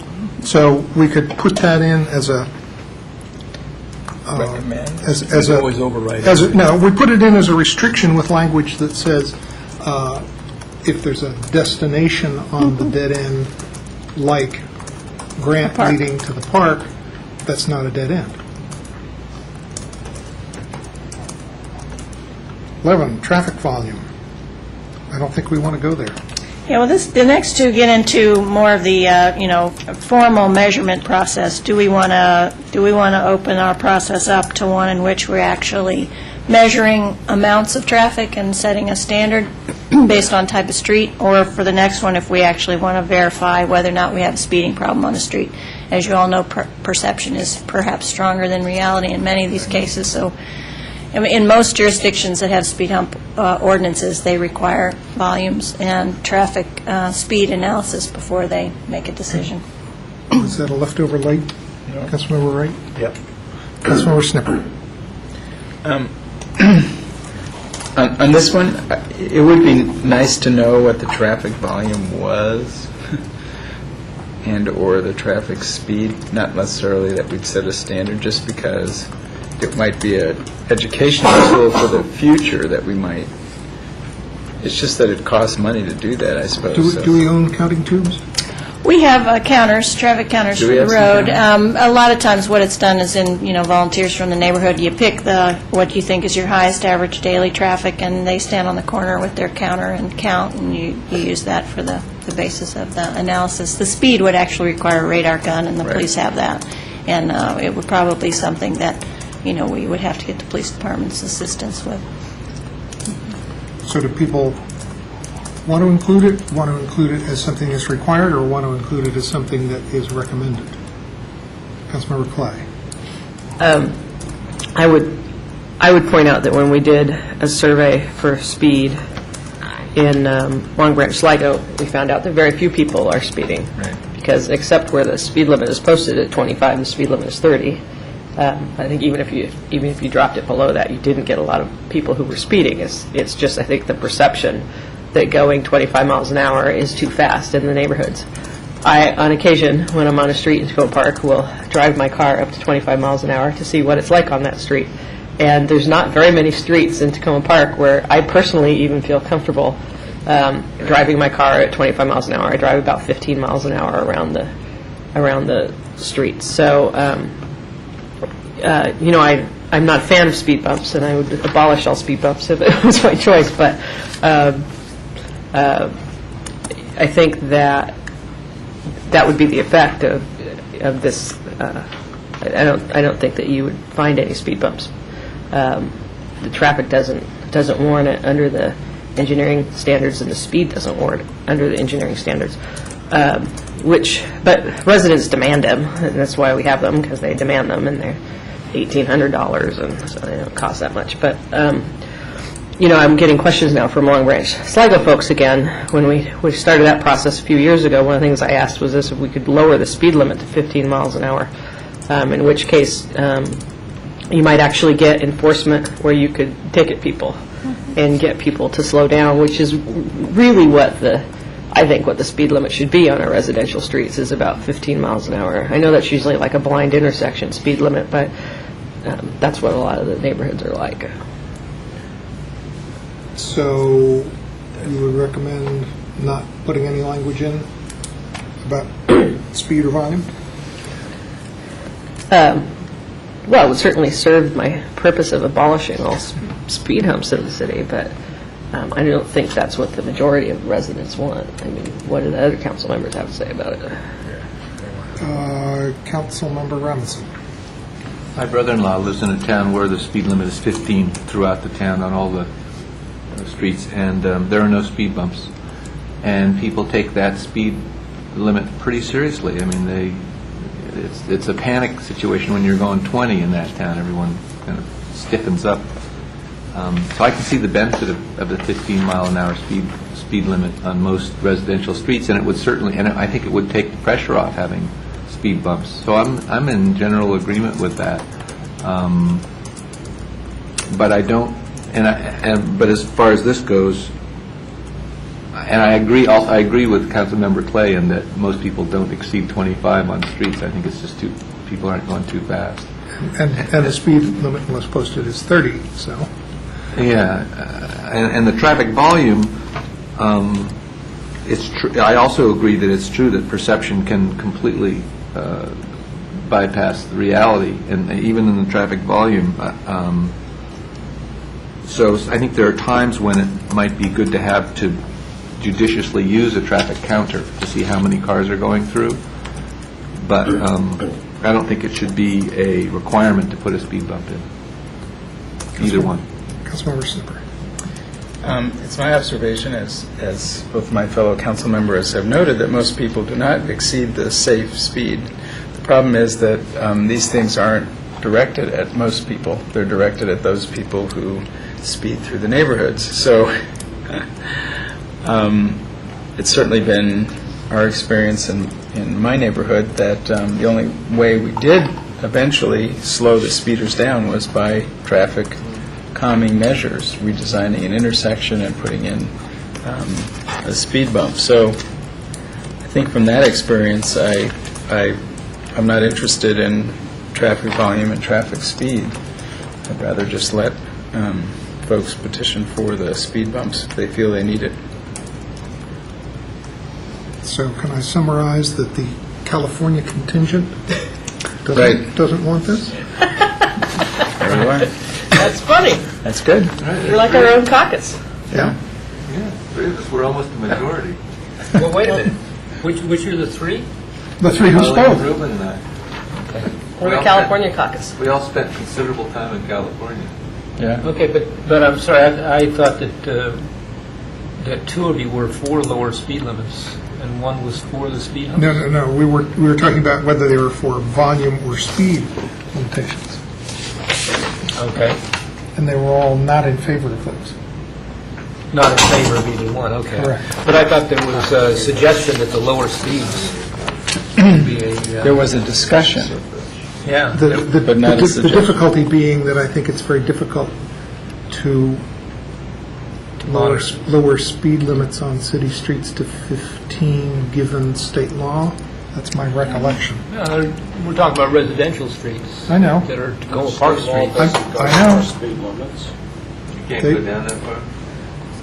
My recollection of previous conversations about that was that you can probably go to 20, but getting below that, you get into difficulties.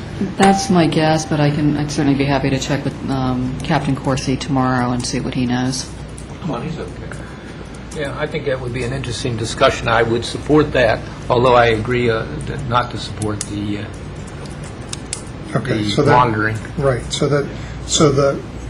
we might potentially want to get information and have a discussion about speed limits on streets going to 20 or 15 Right. with posting of signs, but we don't want numbers 11 or 12 speed hump restrictions where you have to measure traffic volume or traffic speed.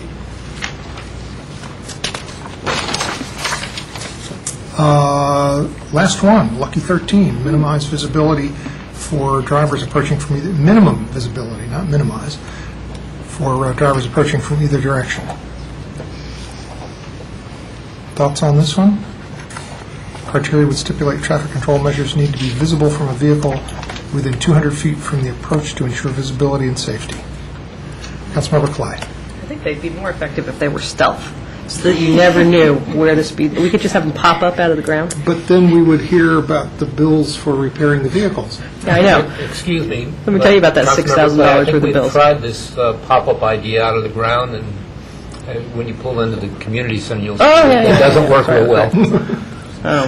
Well, one of my constituents has emailed me. I told you I'm enjoying this interaction with my constituents by my cell phone over the thing. Wanted to make sure that we considered the slowing emergency response. I think, as we've discussed this before, as I recall, that every speed bump slows an emergency response vehicle, is it 3 seconds or 10 seconds, something like that, some amount of time. And thus, we might not want to make it easier to add more speed bumps in the city because of the slowed emergency response. Other than that, for visibility, when I came out here, I was unfamiliar with the way that they painted the stripes in front of something where they wanted you to slow down, so you had it was... Visually. Yeah, so it was perpendicular to you, and then you have a little stripe and a bigger one. And I always slowed down because I didn't know what it was, so I just slowed down since I didn't know what it meant. And I found out that it was a way that they let you know that there was a crosswalk coming up or a speed hump or something like that. I think those visual cues are nice, so I think it's good to have visibility, but also good to give people signals that it's coming. That might help reduce the number of kathunks. They should be reflective at night also, because the nighttime kathunks are really significant. So she slew down to prevent kathunks. Slewed down, yeah. The cold is affecting me. I've taken a lot of drugs today. Slewed down, yeah, I like that. Anyway. Councilmember Schultz. I was wondering if Darrell could give us an example where this problem of visibility, inadequate visibility, exists in the I don't city. know if I have any ideas from real-world experience in the city. I think it's kind of another approach to the issue of curves or intersections or slopes. Basically, you're seeing the different options that jurisdictions have used to try to get at making sure people see what's coming. I have no problem with 200 feet. That's generally like half a city block as a rule of thumb. It might even be that you'd want it to be even shorter than 200, because be plenty of places. I don't know. Just a thought. If you're going the safe speed on the street, you don't need 200 feet to see it. Right. And if you're speeding and you do hit it and you do go off, Yeah, it seems like this is a Sligo Creek Parkway sort of thing, you know, like you need a lot of space to... I think part of the goal behind it is to avoid the speed up and slow down. So if you know that a speed bump's coming, if you are from one school of thought, you will not gun your engine just because you'll have to brake again. You'll maintain a rate of speed that gets you safely over the speed bump. So that's the sort of background for this. If you see it's coming, you maintain your 15 miles an hour, you go over the speed bump, you go on your way. So I think it's trying to get at that. I know we've all witnessed and may know some drivers that see in advance they're going to, speed up for the 150 feet and then hit their brakes to go over it. Different driving styles. But in general, the thought is that the greater visibility, you keep at that more consistent speed. It's the same effect as the multiple speed humps on a block, that they're trying to maintain a more consistent rate of speed over the block.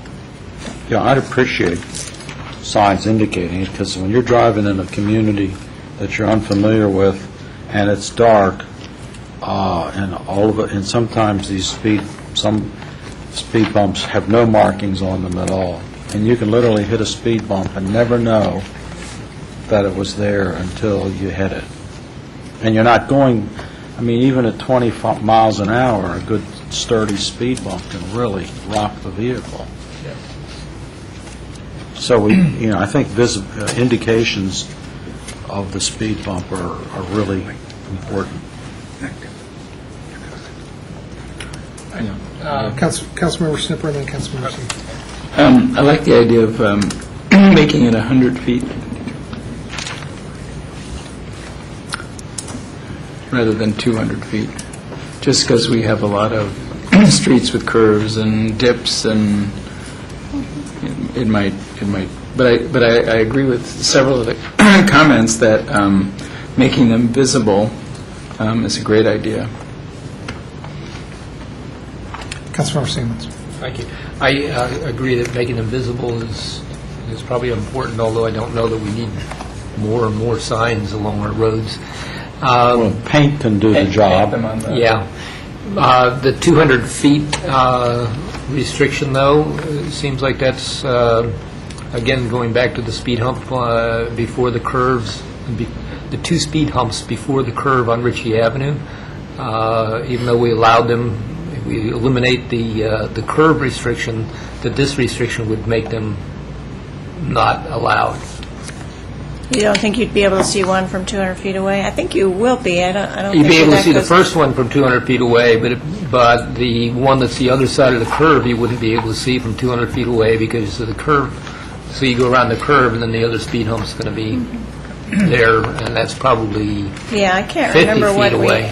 what we added. I know when we had the first two, we added the third at the curve. It's still one that we wouldn't have recommended, but at any But it rate. works well, and that's why I think, given the situation there, the curve and the fact that you've got the speed humps on either side, We can it make it a actually recommendation. slows people down. So I just wouldn't want us to have language that would preclude that when it seems to be a benefit.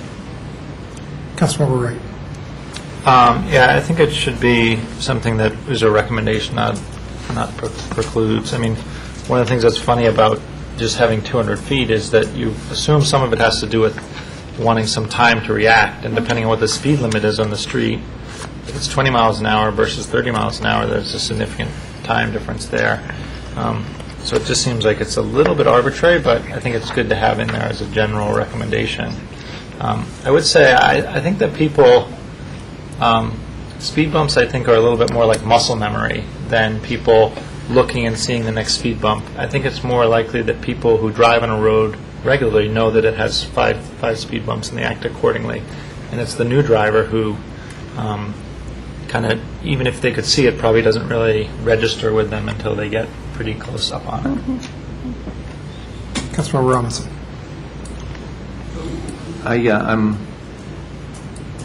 If we had such a recommendation, it seems like it would spur you to make them more visible, but with paint or signs, whatever seemed appropriate to staff. We already paint speed bumps and put signs up on both sides, so it wouldn't change anything that we do with markings. It's more has to do with seeing the speed hump, as a driver, as opposed to the signage or painting. That would stay the same. I wouldn't recommend having it be a requirement, just because I think I defer to Public Works figuring out how to make things visible.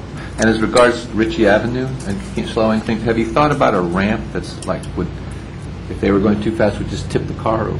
Actually, there've been a lot of suggestions. That wasn't one of them. Wasn't. But we did have a car tip over. Never mind. Not like the car tipped over on my block. Right. Oh, yeah, you had a big tip over Yeah. there. Down there. So it sounds like people want to have it as not as a restriction, but as a criteria for looking at the placement, safety, it's a general visibility guideline. Part There's of, the word guideline. part of our assumption is we had restrictions, for lack of a better word, in the existing regulations that we would say this doesn't match the requirements, but we either recommend or don't recommend. I would see that any of these would be taken in the same light. We'd have language in there for kind of best practices, sort of standard, and that the council, as they do now at each application, has the opportunity to say, there's different circumstance here, we're going to go for it, or not. So I wouldn't see any of these as kicking out. I mean, I wouldn't see any of this as the city engineer saying, I'm sorry, you don't meet criteria 4, 7, and 9, therefore we're not, moving this on to the council. I think the way the code language is, the council decides, we just have some criteria that we're using to help you evaluate. Yeah, I'm glad we're having this discussion, and Fred, it's true, we passed the Sherman Avenue after you were the sole person against it, but then I saw the light a little later on as I started thinking about it and driving up and down Sherman enough times. So I then appreciated the fact that the city engineer weighed in against that speed bump, and whatever bolsters the city engineer's thought process to help us out is good, I think. So we want flexibility for ourselves, for individual circumstances. We want SHA to feel the same way about certain aspects of 410, a little flexibility in how they see things. Yeah, that's not happening, but... And therefore, maybe we'll want flexibility for other entities and jurisdictions in how they deal with things, and maybe we won't, and it'll just depend.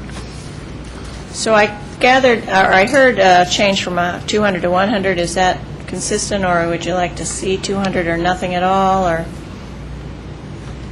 for number 13?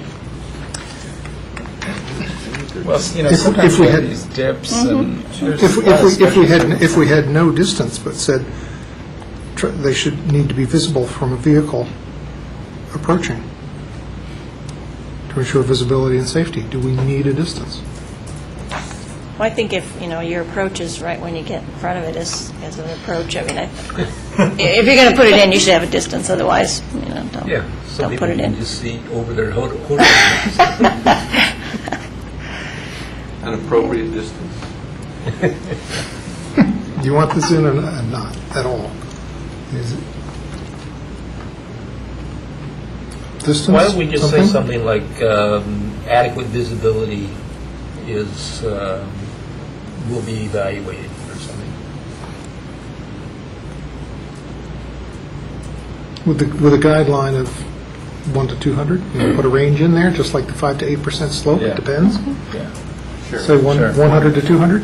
Yeah. I would just add in inclement weather and at night as well.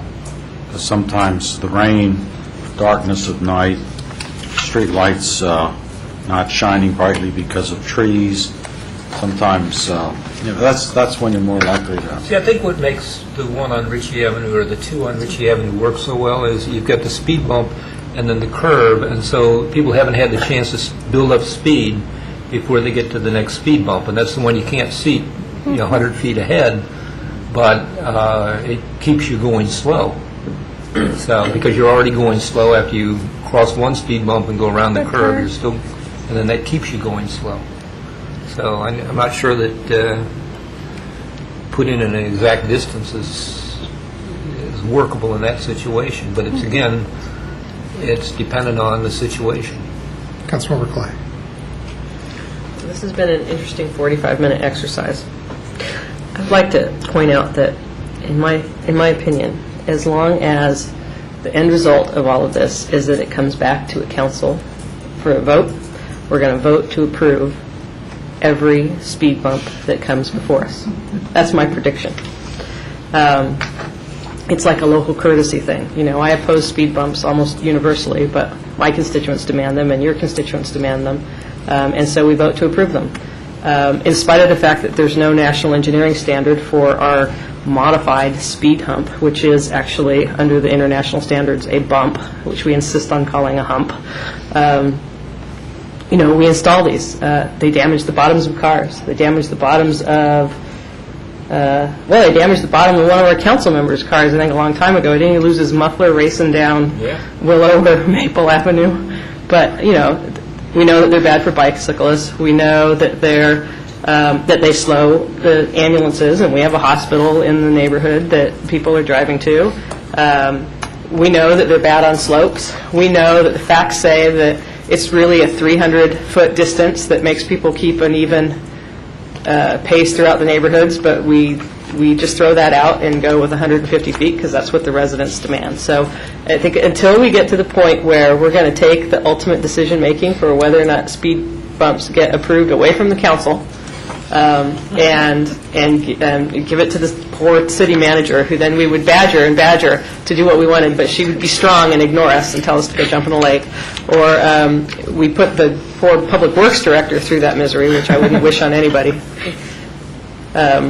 This isn't going to change. So we could talk about it for another 45 minutes, and in the end, we'll have some recommendations, but the same thing's still going to happen. People are going to come. They're going to want a speed bump in front of their place. The other council members are going to acquiesce to that right because we don't want our unhappy constituents not to be able to have access to it when they come to us. Councilmember Stevens. Thank you. Since we have at least an hour and 15 minutes before our normal quitting time, I would just say that I would certainly be willing to support Councilmember Clay if she was suggesting that we should look at other traffic calming devices other than speed bumps. We say bumps because we don't want to put signs in that say hump ahead. But I would prefer that we don't discuss those this evening. Councilmember Rudy. I do want to bring something up that, since we're talking about speed bumps, and Councilmember Snipper has championed this many times, I want to remind us of it, is that we have asked on numerous occasions to have some standards for bumps or some sort of bump-like thing which bicycles could more easily traverse. And I was sort of surprised to see that not being one of the options in here. I know that there's different ideas around having a row of bubbles or something that's thin enough for a bicycle tire to go through. So obviously we're not going to get those tonight, but it would be good to be able to actually hear about what those options are. Yeah, it's not for lack of looking, and it's not for lack of evaluation. At this point, neither the engineer or I are prepared or found a solution to a bicycle-friendly bump. They don't exist, in our opinion, so we haven't moved anything forward because other than passing around on the curb, the gutter pan.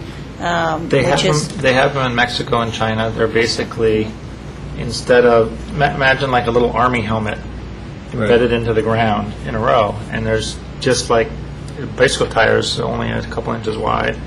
There's just like 3 inches in between them. Yeah. So, we can go into that. I think you probably, I don't know if you recall, but you've heard my piece on this before. Part of the issue we have with the city streets is because of the either single lane or very narrow lane. You've got a lot of those situations are used in established lane streets where you've got one lane marked in one direction, one lane marked in the other. So you have cars following in a more consistent path. On our streets, because of the parking and the narrowness, we have a lot of back and forth and in and out. And so the concern about cutting a speed bump or putting a dip in a speed bump or putting rows of lumps is that we're not convinced that it wouldn't create more of a traffic hazard for drivers or bikers in the road than is the situation now. So it's just we don't have a comfort level with what we've seen and its applicability to the city streets. So it's the city engineer and I talk about that probably at least once a year, and every once in a while we'll do a Google search and see what we can come up with, and we just haven't found something that we're prepared to bring forward. We're well aware of the interest and the concern. We just haven't found something that we think is buildable and would really accomplish it in the city. Okay, so the direction on number 13 is that we want language that says 100 to 200? Is that where we ended up? Yeah. Okay. 46 minutes into it, we're adjourned. Oh, wait a minute, I have some more things to say. Oh, there were? Oh, okay, sorry. All right, we're unadjourned.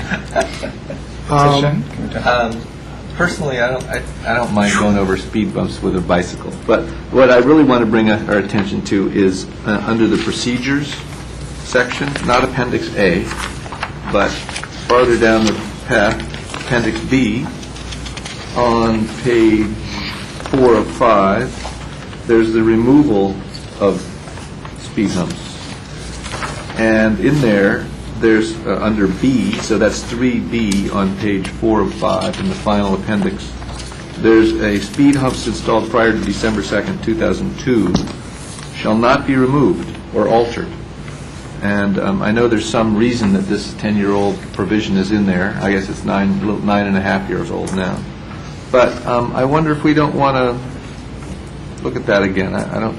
There was a situation in my ward where people wanted a bump removed, and there was a lot of talk about this, and there was a lot of clarifying about it. And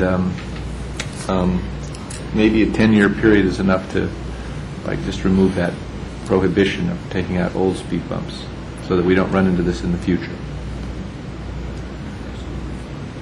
Do we know why that? Near as I can tell, based on looking at it, is there was a sense that removal wasn't an option when the previous ordinance was put in. And the way the language goes, if you pass that first section on page 4 and then read on to the top of paragraph in page 5, it's in the middle of that paragraph, it says pre-existing speed humps, which would be those that were chosen before 2002, may be altered, replaced, or substituted with another form of traffic calming device at such time as the speed hump is removed, destroyed, or deteriorated. So for some reason, it was a wish of the council not to allow it to be removed. It could be substituted with something, could be altered, but it couldn't be removed. You could remove it as long as you replaced it with something else. Something else. Mm-hmm. Whether that be a bump, it didn't have to be a speed hump. It could be another form of traffic calming. Well, but yeah, that's certainly. I guess I would move to remove that exception. Thoughts on that? Don't support that. Just speak up. I don't support that. Yeah, on that particular question. Right. So you support keeping the provision as it stands? Can you say more about that? If I have to. This came up in the Flower Avenue issue, interestingly enough, where Flower Avenue has speed bumps on it in that area between Jackson and Cherry. And when speed bump petitions come to the council, they go through the neighborhood association first. And I probably don't have to remind you guys what the neighborhood association relationship with that whole traffic issue relative to Flower Avenue was like. And they were concerned that once the speed bumps were removed for street repaving, that they wouldn't be able to get them back through the neighborhood association again, because the rest of the neighborhood association was actually really happy with having the trail. That's not a fair statement to make. There were many people in the neighborhood at the time who were perfectly happy with having that traffic stay on Flower Avenue, and they thought that's where it belonged. And there was a discussion, too, that related to sort of the proliferation of speed bumps, where Flower Avenue has them, that we have to put them on this street and then that street and one street over, until what we've got is a neighborhood filled with speed bumps, so that we equalize everything.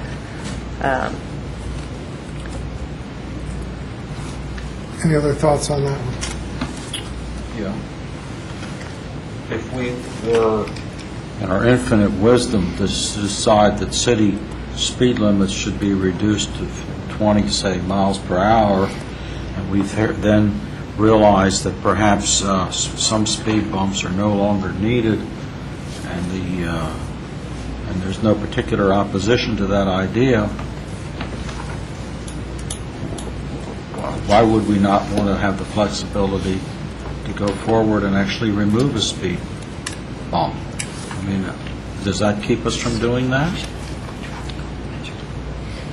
I mean, there might be changes in the way people drive because of things going on, not only just on a particular street, but you're saying on adjacent, nearby streets where traffic gets redirected in some sort of way and a more appealing path evolves and a certain street no longer needs a speed bump as a result. Or some other traffic calming measure seems to do the trick, like a chicane or a speed table somewhere else in what? That's what it says. You can But it replace says with as an alternative measure. at such time as a speed bump is removed. But it might be that, it might not be at the same time, it might precede it. I mean, Yes, it's Asian out.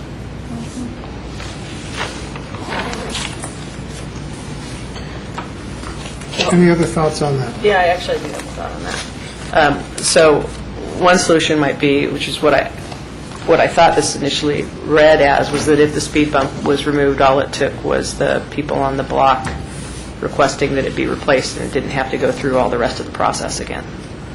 Therefore, if you had a Flower Avenue situation, all that it would take to get their speed bump back in would be the people on that block saying they wanted their speed bump back in without going through the rest of the process. Whereas, I don't know what your situation was with your constituents, Dan, but if you had a situation where you no longer needed it, then it could still be removed. Well, the removal does require the petition and the Citizens Association meeting. Right, so you could change that. So that once it had already been through that process, it had already been through the council, but you didn't have to take it all the way back through that process again. You could just get the signatures and the clerk could certify them and Public Works could reinstall what they wanted to reinstall. I'm glad I brought it up. I think that it probably would require a good bit more conversation, or because it's unclear in a certain way. It's kind of arcane and unclear. So maybe what we can do is just keep it in our minds, and if we get to that point of reducing or discussing reducing the speed limit, we can readdress it, and it might fit better into that conversation at a later date. Well, reducing the speed limit would be a traffic calming measure. Well, that's true. So that would qualify. That's true. But the way it's written now, only if, as Fred was saying, if it was, only if it was ready for replacement, only if it was in bad shape. Right.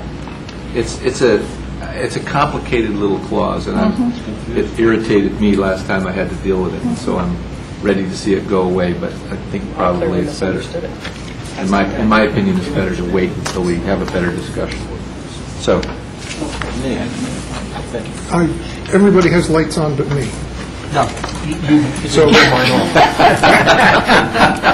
okay, Councilmember Snipper.